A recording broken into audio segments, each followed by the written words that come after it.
Thank you very much, Dan. So, everyone pay attention.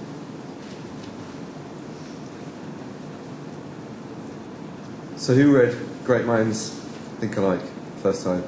Yeah, most people who are English speaking as a native language read Great Minds Think Alike.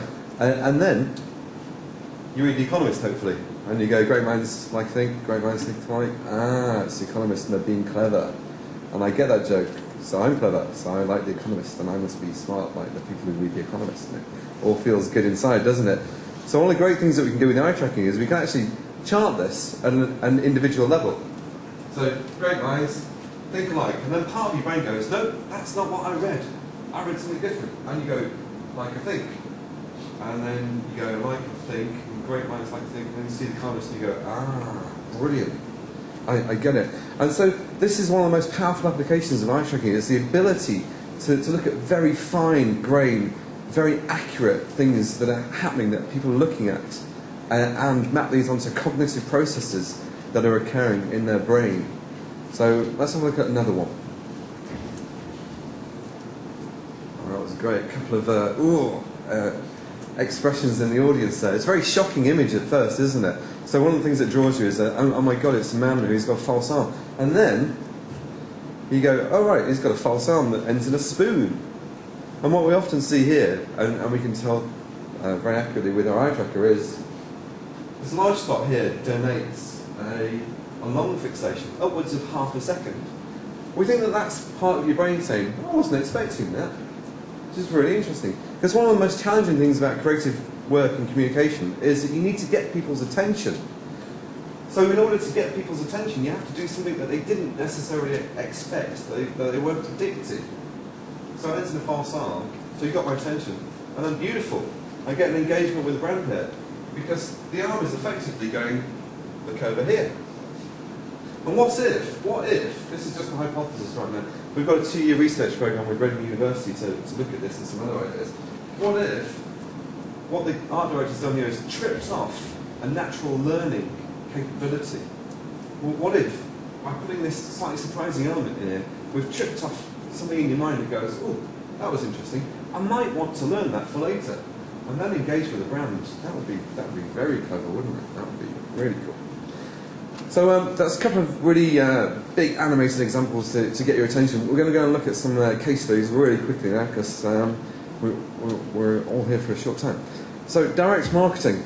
This is a great piece of work that we did with Ogilvy and British Gas. And so Ogilvy club guys did these 3 creatives, and they were going to go with creative number 3 because that was the most visually appealing creative. So we did some pre-testing work with them, and what we found was that creative number 2 was actually working better than creative number 3. And we found some really cool stuff about this, as much as this call-out box actually seemed to work really well, as opposed to having 3 call-out boxes.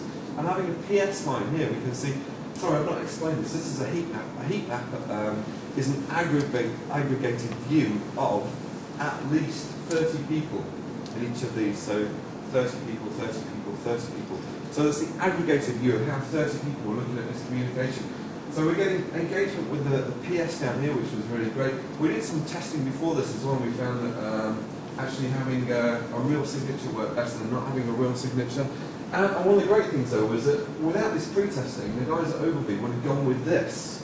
And they reckon that we saved them at least 6, if not 9 months worth of multivariate testing to get to the point that they would have got to. Or maybe they wouldn't have even got there because they wouldn't have chosen this creative design to optimise from. So we saved them at least £60,000 to £90,000 in research costs and had an unmeasurable ROI and the number of increased engagements with that communication. Web.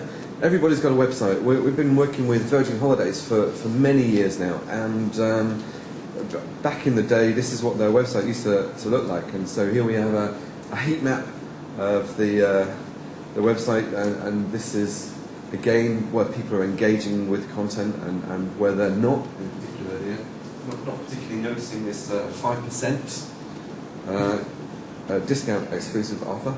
And so after quite a substantial amount of work, and I want to underplay how much work went into this.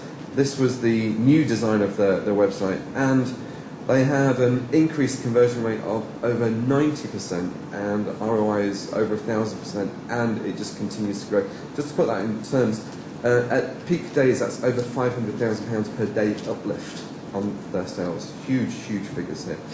Outdoor. This is one of my favourite ones from years ago that we did with Decode. Here we've got a classic advert. You know, the model is looking out, she's engaging, she's drawing your attention, but she's not transferring that attention to the sunsilk. So what we did was a cheeky Photoshop job, and we turned that eye in, and this is the difference that we got. So what we can see here is 84% of people engaging with the brand here and here versus 6% here. Now, any of you from the creative agencies here, I'm not saying this is great creative work, but what I am saying is, as a principle, it's a really interesting idea. And the fact that we can pre-test this cheaply and easily can lead to better results. Magazine advertising. This was for luxury car brands that we did recently. We were looking at the effectiveness of car advertising, and we got here 2 double-page spreads and a single-page spread. So a bit of audience participation. Who thinks this one did best? And this one. And this one. Ooh, okay, it's kind of equal there, actually.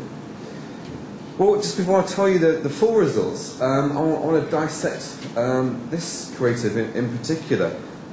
What we've got here is people looking for the main lines. Please remember this is a double-page spread in the magazine.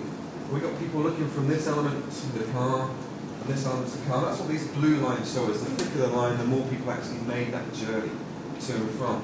But maybe some of you have noticed there's a creative pun here, there's economy and drive. So when you put those together, it's like, oh, economy drive, ha-ha, very good. You see this very thin line in between the two here. People aren't getting economy drive, that pun isn't working. So this is one of the series of adverts that BMW ran with that pun. And we think that the pun just wasn't understood. That would have been quite easy to address if they'd have known that. To pick out some more of the detailed results though, what we find is that the Porsche advert for these criteria significantly outperformed the Mercedes-Benz and the BMW advert. And one of the things that was really interesting for us was that this ad is actually an original Ogilvy design from the 70s, and that it's seen a couple of smiles in the audience there, some recognition there. And that the advert itself has kind of fallen out of favour because it's a 1970s design, and that it's refreshed again because people aren't using it anymore. So the stuff that David Ogilvy wrote about in the 70s is still true, it's still current. But there's some low-hanging fruit there for people to take. So I want to get across this idea that that advert has cut through and it delivers the message. Customer statements. This was again from years ago, working with the Prudential, just one of the examples that we did with them. I'm delighted to confirm that your endowment policy was worth £14,600. Brilliant. You've got all this red stuff here that means that people were reading this. And it says here, you'll need to complete and return the enclosed form, but nobody reads. Okay, brilliant. So what was happening is that they were spending per quarter £47,000 on incoming calls and £67,000, sorry, that's outgoing calls, and 64 grand on mailing people, chasing them for this form, just this form. Okay, so we helped them rearrange the way that the form was and rearrange the letter, and we saved them over 130 grand in the first year, and that's the sort of saving that just continues. Also put back into them some very actionable results that they could put into other communications, some learnings that they could take with them